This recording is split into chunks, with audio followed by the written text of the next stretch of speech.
Oh my guy.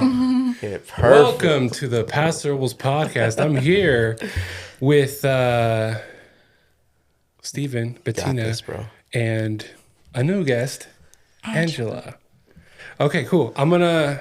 So we're here today, and we're recording, by the way. Okay. This is how I'm going to flow into it because Okay. Go we've been for going it. back and forth. We got the blood flowing, it's Yeah. hot already, But I know you guys were here on the show last year promoting a movie, which walk me through again why you wanted to be on the show to promote that movie specifically, aside from the messages that you were trying to send, and we can go from there. Yeah. So this year we're back here because we just got done filming, editing, writing, shooting, all in not that exact order, but we just got done making our movie essentially. And the next steps is we just want to get it out there. So we want people to watch it, share it, and help us to get back to Sony Picture Studios. And why is that? Yeah, because last year we actually got nominated for the awareness campaign category.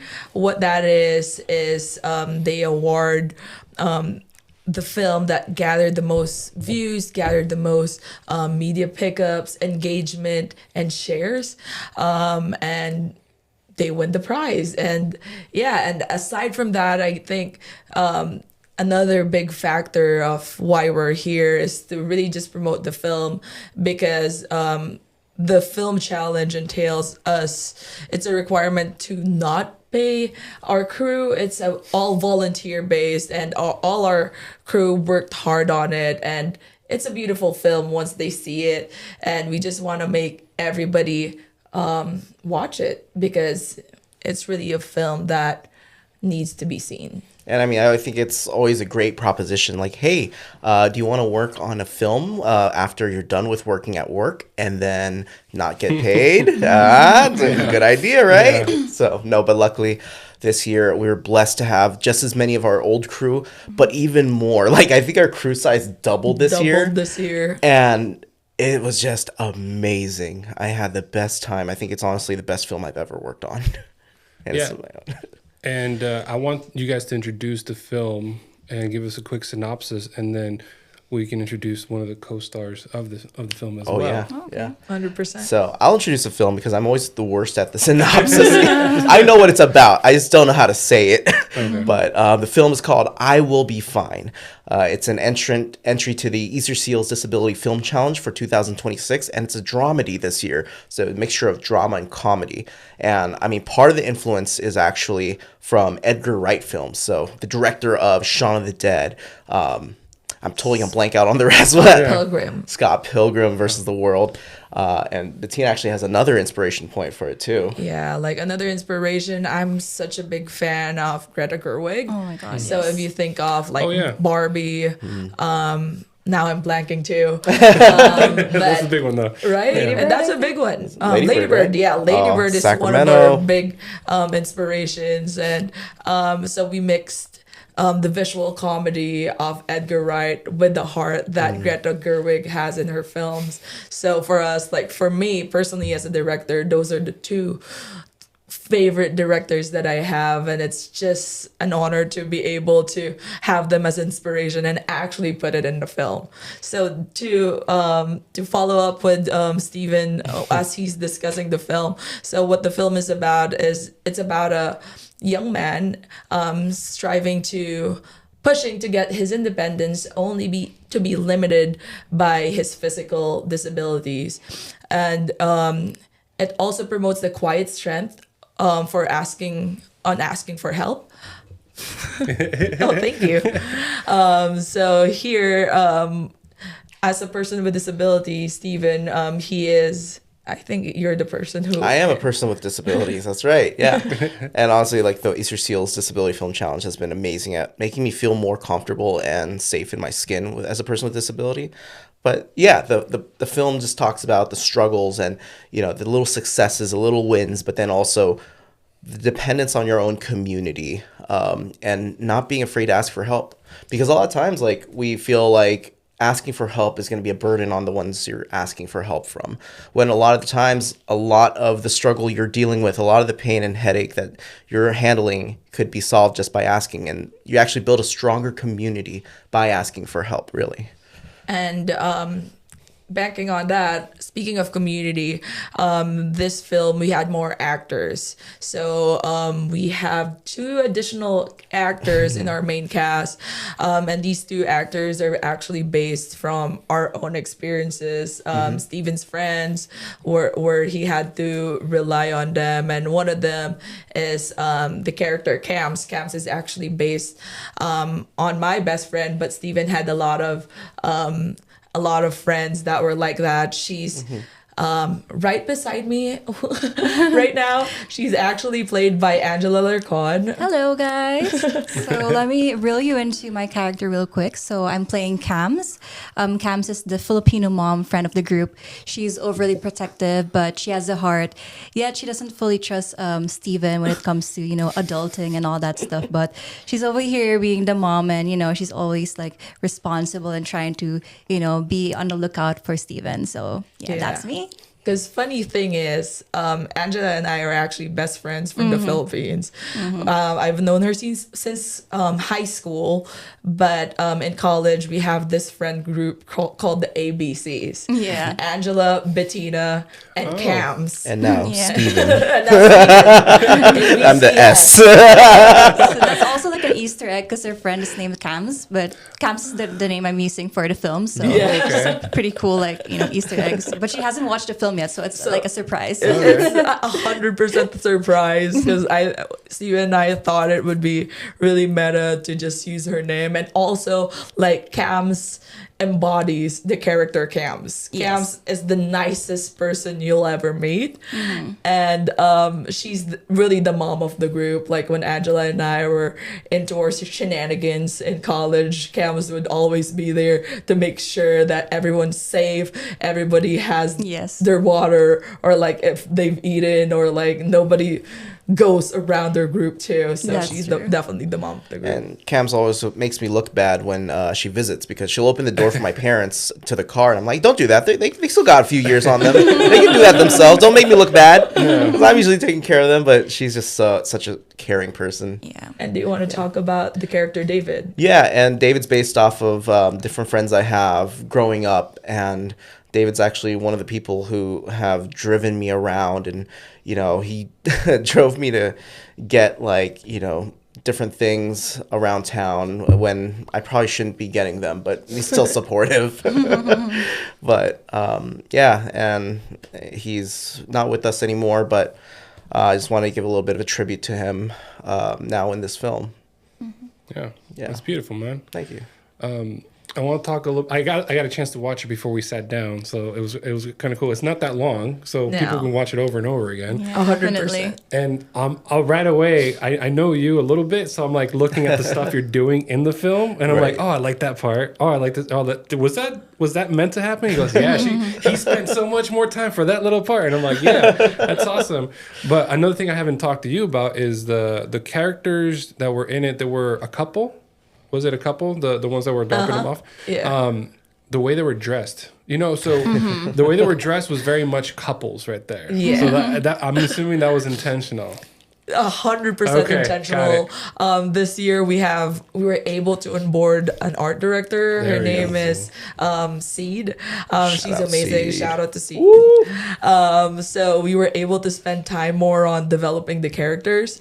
Although it's not outright plain obvious, that the movie itself, the film itself, is actually based in 2016. So if you see like the striped shirt, cargo jacket, the iPhone 4, Doc Martens. So we were able to really spend time on developing their characters, and it's a visual film, and we really wanted to have colors, make sure we were able to highlight not only Steven but his friends. So there you'll see Steven always wear blue and yellow. I feel like with dramedy that's really important because blue represents sadness, yellow represents light and happiness. So over there we were able to mix it up and really just highlight. If you go towards the end of the film, Steven would be really wearing this dark, heavy blue plaid cover up, like button up shirt, because towards the end of the film it's really going towards his struggle. And like we always try to make sure when it comes to disabilities, we show it rather than tell it. So pretty much like with 2080 and here, you'll be immersed with how Steven feels when he faces all these struggles. Yeah, and also want to give a shout out to our assistant director, Colette Whip. She secured the logo actually for David's character, and it's from a local band in Tascadero called AIP, Artificial Intelligent Primitives, and they let us use their logo, and they even use their song in the skate scene, and you'll be able to find it in there.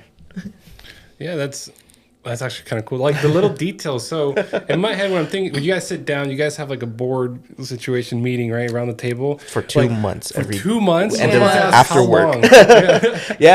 We started in January when they released the details on like the genre. And that's when we started our research. We started coming up with like, outlines and possible story structures that we can do. And when we built our Avengers theme, it's Our like Avengers team was amazing. it's like the Ocean's 11? Ocean's Yeah, but it's like 11 Ocean's scene. 30 though. It was pretty freaking sick. And yeah, we even did a day where we got with a few of our crew, and we pretty much spent a whole day and a half, I think, watching Edgar Wright movies, or 3 or 4 movies, and just really like locking in. We like this, we like this, we like this, and I think that helped like build the brand and the whole identity. And another character that we haven't mentioned yet is the driving instructor. Oh, he's back. I have questions about that, but I'll let you introduce what that character sure. is. Let's go. Our driving instructor is played by a really good actor, Doug Baker. He's in the local scene and usually participating in theater shows around town, around SLO. And yeah, he's back. He's been our bad guy last year. He was playing Nevitz, but over here, although it's not explicitly mentioned, he still has that character, but now as a driving instructor. He's more professional. He's back and more professional. Yeah. So again, you were talking about colors. For David's character, we have him in maroon because in a way he still represents danger because he's enabling Steven to do all these crazy stuff and just like pushing him to like, yeah, you can do it. And we have Nebus, which is his color is like bright red. If you have seen our film last year, 2080, he's the guy in the red hoodie, like the bright red hoodie. So he still represents that, but now he has this 80s dad creepy vibe to it. He looked so handsome when I was filming him, but he also looked so creepy. It was like, dude, you got the character perfectly. I called him the other day after we've edited the film. It's like, we need to talk. And he's kind of worried. Apparently, I got word from his partner, Megan, who was also our script supervisor on the film. And I talked to her this morning. She was like, yeah, he was actually just got a call from his other job, and they said they wanted to talk about development. So he was already bummed out about that, thinking that he's going to get fired from work. And then we gave him a text message like, hey, we got to talk. Yeah. So I told him like, hey, we got to talk. I really had trouble editing your part because you were just so amazing. All your takes are perfect. I don't know what to cut out. He really brought his A game this year, and he really embodied the character. Like Steven and I were even talking about it. Although like Nevitz, the driving instructor, is not him as a person. It's really we wrote the character for him. Like he is the character. It's his humor. No one else could do it. No one else can do it. He's amazing. And he also didn't get fired, by the way. He just got commended for doing above and beyond at his job. So he got 2 big compliments that day, I think. So when I watched it and you had that moment where you were in your head in the film, right? And I don't want to mess too much and ruin it for people. it's almost as if once he popped in, he was like the embodiment of that situation. Yeah. You know? And Dude. it's very similar to the first movie because it was almost exactly the same. Is there a continuity thing happening here with him? 100%. And like, if you pay really close attention, we're creating what I like to call the 2080 universe, essentially. Yeah. So yeah, he's exactly, pretty much he's in my head. It's just like the way he was before, but now in the form of a driving instructor. No. Yeah. That's really cool. How did you guys pick the locations? Oh, that's a fantastic question. Do you want to answer that? I can totally take that question. Yeah, so we really wanted to focus on Atascadero and the Central Coast because for me, like, I moved here about 6 years ago now, and the moment I moved here, at first I didn't know what Atascadero was. I didn't know where it was on the map. I just saw I had two job options. Either I go 3 hours north of Sacramento to a place that was just like dirt and woodsy, or I moved next to the beach. So I was like, I'm gonna choose the one next to the beach. But once I moved here and Bettina moved here, we really fell in love with our community because everyone's just wonderful, helpful, and like is just willing to be in your lives and just really help. And because of that, we really wanted to represent Atascadero in this film. So we worked with a lot of local businesses, one of them being A-Town Park, the skate park, indoor skate park. Board shop. And 805 Board Shop. Shout out to Kevin Campion and Andrea Campion, amazing people who, at the moment we told them about the project, were like, yeah, just whenever it is, just let me know. We're supporting. And actually, this board right here, Kevin pulled this right off of his wall at his home. It's one of his personal collections, and he gave it to me because I wanted to buy a board to do this, to have the cast and crew sign, and they were out. And he said the next shipment's like a month out, but he gave me this, and he said, you know, he's excited for our film and, you know, a token of appreciation for our work with him and to support. And then on top of that, we were able to work with a lot of different local businesses like Sylvester's. Sylvester's we reached out to for a location, and the moment we told them about it, they were excited. They were super warm about it, and they wanted to help however they can. They even comped our burgers, the one for the prop burgers that we were eating. Yeah. And like we just thought like Sylvester would be excuse me. We just thought that Sylvester's would be the best place to end it at because we really wanted, since the film ended in a night scene, we want to show as much night as possible. And as I mentioned earlier, like the colors of the film that embody Steven would be blue and yellow. He was wearing blue towards the end of the film, and like him being helped by his community and just representing that yellowness through the building of Sylvester is bright just yellow like, building. just like, you know, hopefully ends with people having warmth in their hearts and really having that joy that yes, you have a community that supports you. And that's literally how it is with the location partners that we've had. We had a little bit of struggle finding some of the scenes that we really want, just because like we're a small film. We are self-funded. Steven and I are taking it out of our paycheck. Yeah, this month's gonna hurt. Yeah, so like permitting was a little bit more expensive than we were expecting, but we are happy that the local businesses really came through. They supported us. Supported us. They're like, yes, we can definitely help. Thank you for helping. Like, because like we told them we're gonna include them in the film. That includes the Artery, Dewey Rose, Colony Mash. They made us use their parking lot so that we can do all the car scenes. Sherwin-Williams and the Atascadero let us film on their spot so we can get that shot across the street, just so we didn't have to secure a permit.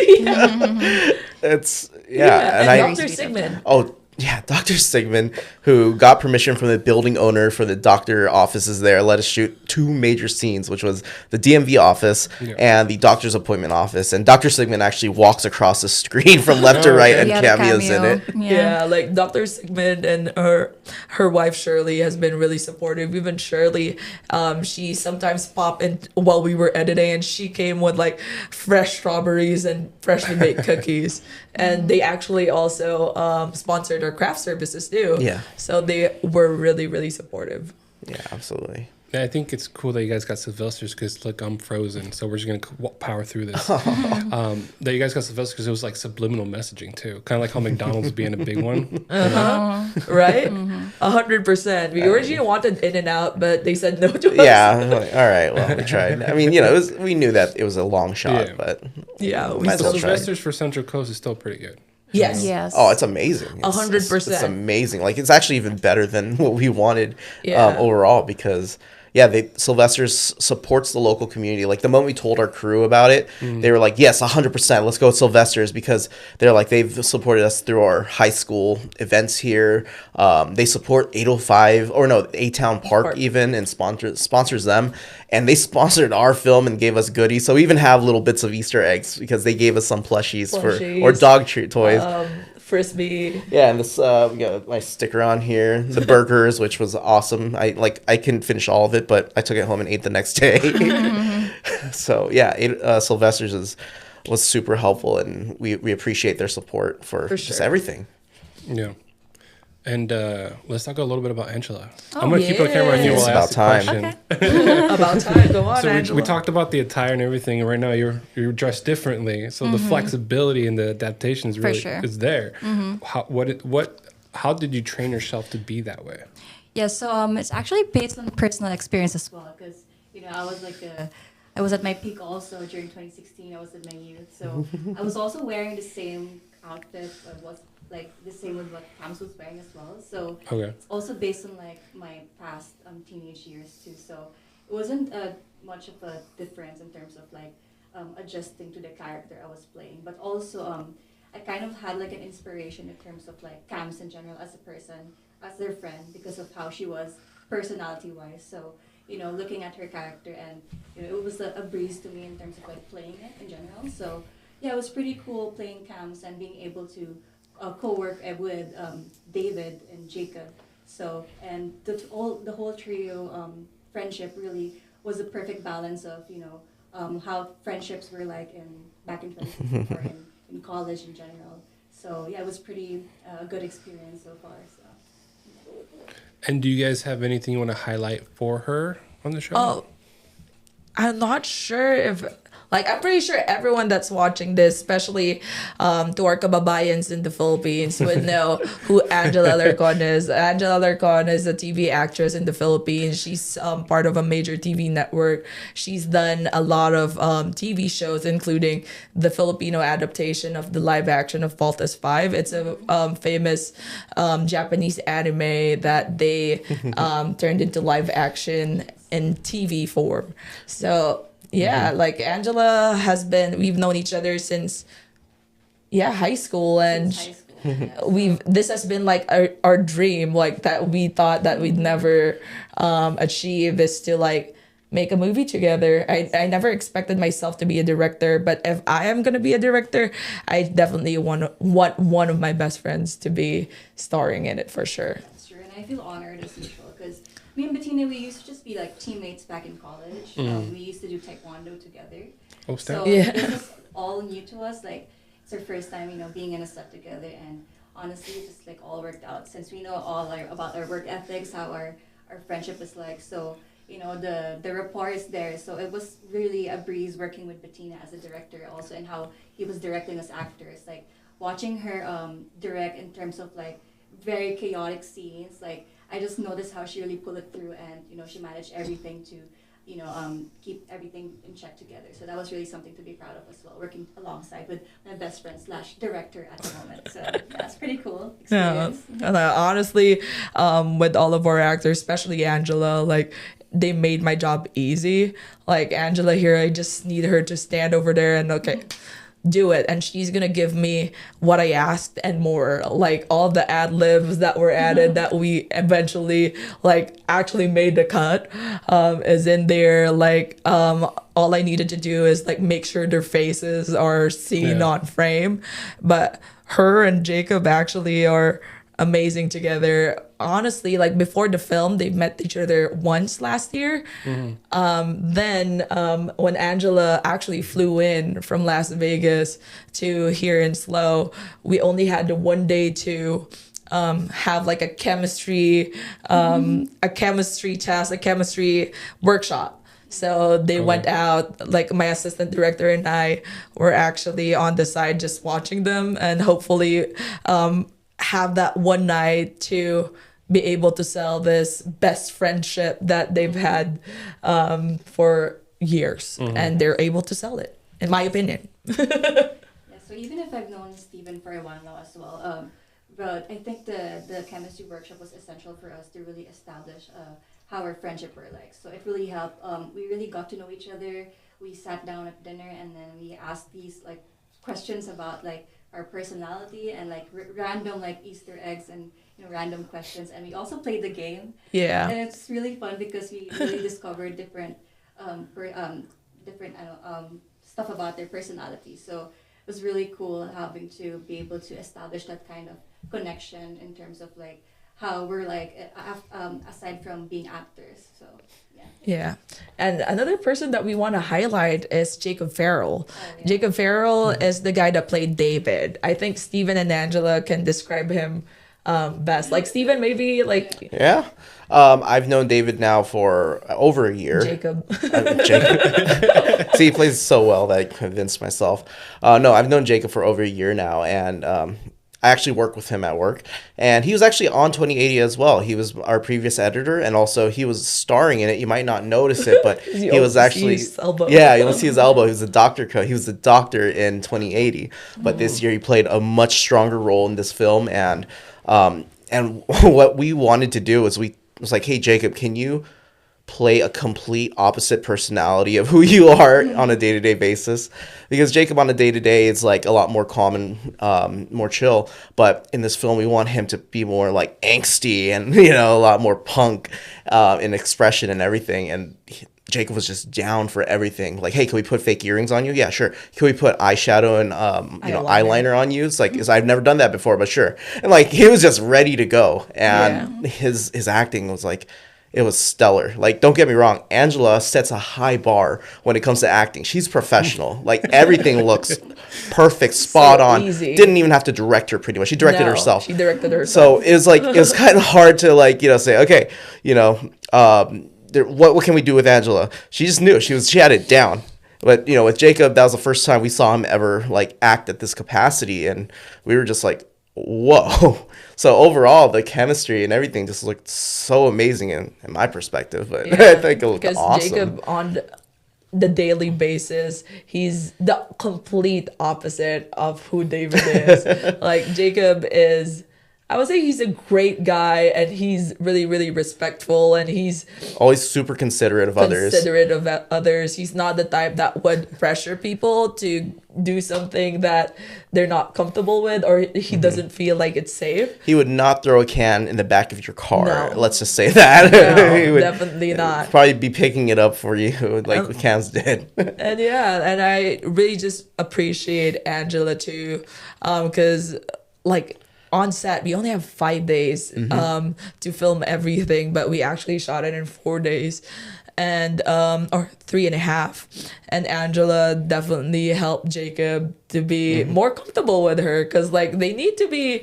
comfortable with each other. And Angela has played numerous roles in the Philippines where you had to act with a partner, right? Yes, that's true. I had to act with multiple like partners, and I've done like intimacy scenes as well. So during the set, I would be instructing Jacob on how to, act as like boyfriend, girlfriend, and everything. So just to establish that kind of connection and make him always remember that, oh, hey, we're in a relationship here. So I would be like, instructing him every now and then, just like to remind him. But he pretty much did a good job in, playing that role. So I'm proud of him as well. Yeah, I was surprised when I was doing the cut when we were editing it. Like, there's this one scene where Jacob like put his arm around Angela's waist. I'm like, wait a minute. I never directed that. Rehearsed that. I didn't see that on set. That's interesting. Angela's just whispering between takes, like, hey, do this, and we're like, wow. It turned out really, really good. It really is something else when your actors are supporting each other rather than just trying to seek their own independent stardom, which I've seen on set before. But yeah, really appreciated Angela like guiding and helping us out there too. Yeah. Who wants to do the outtake for this, the call to action, the where to get a hold of you, where to do all this stuff, and is there going to be a follow up like director's cut? Oh, yeah. So, we really urge and ask you guys to support us and watch our film. I think it's awesome. I've watched it 5 times back to back and still can't get enough of it on my own. Maybe I'm self-absorbed. Who knows? But I think it really is generally really fun. And, we really urge our local community, like, please support the film because you're also supporting Atascadero. You're supporting the Central Coast in the world stage of disability filmmaking. And, I'll pass it to Bettina. What else would you say? I would just say, as Steven mentioned earlier, like last year we were finalists, but with your help, we can take it to the winning to stage. the winning stage at Sony Pictures. We encourage everyone to follow our pages, and I'll pass it to Angela because she's our social media manager. Social media. Guys, I hope you keep tabs on our social media pages. I will be fine.mp4 on Instagram and Facebook, and soon we'll be streaming our original soundtrack. I will be fine on different streaming platforms. So just keep tabs on our social media, and we'll keep you posted on that soon. So. You guys were amazing last year, and we really couldn't have done without all of you. So if you could do it again this year, let's go strong. Let's go. Yeah, Central let's Coast. go Central Coast. Best coast. I think it's the best coast. Yeah. Oh, hey, I'm not frozen anymore. Hey! Yay. You know, it was funny because while I'm not frozen, I'm going to say this out loud. I have people who do film here. So me walking through this and they understanding like, hey, things are going to happen. Like I felt easier. But when it's people that don't understand, I'm like, what's going through their head? What's going through the head? What's going through the head? So thank you guys again for being on the show. And Thank you for always having an honor. us. I'll do it Always again fun. soon. Yeah. Yeah, 100%. Maybe next year. Maybe when we win. Thank you, Miguel. Thanks, man. Perfect.